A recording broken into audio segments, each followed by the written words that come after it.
The candle makers don't want you to find this out. I don't shop anymore.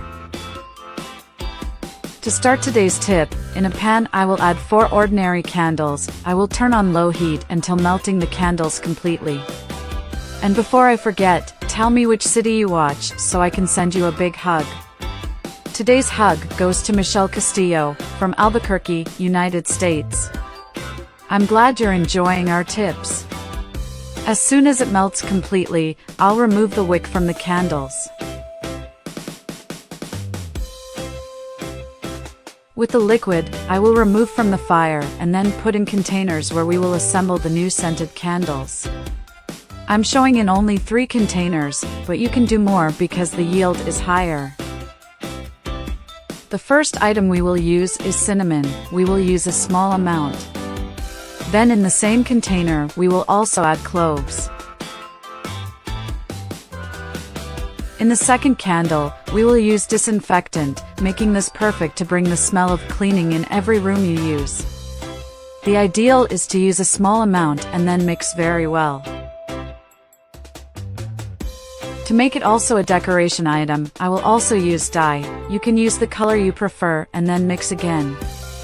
In the last candle, we will use room flavoring, being perfect for use in the living room and also in the bedrooms.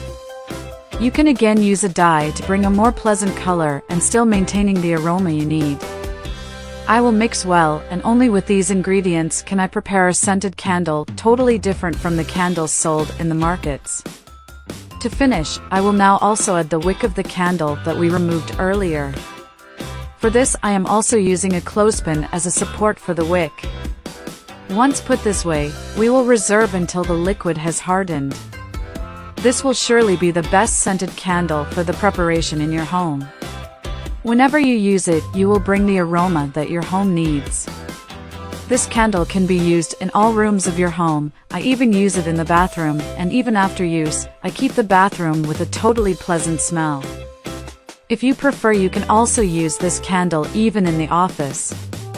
If you prepare this candle in several containers and also with various aromas, you can have a different smell in each room of your home. This candle has a minimum duration of 1 month. I'm sure your visitors will be impressed as soon as they see this tip in use in your home. I hope you have the desired result for this tip. Thank you for watching this video so far. See you in the next video. Bye.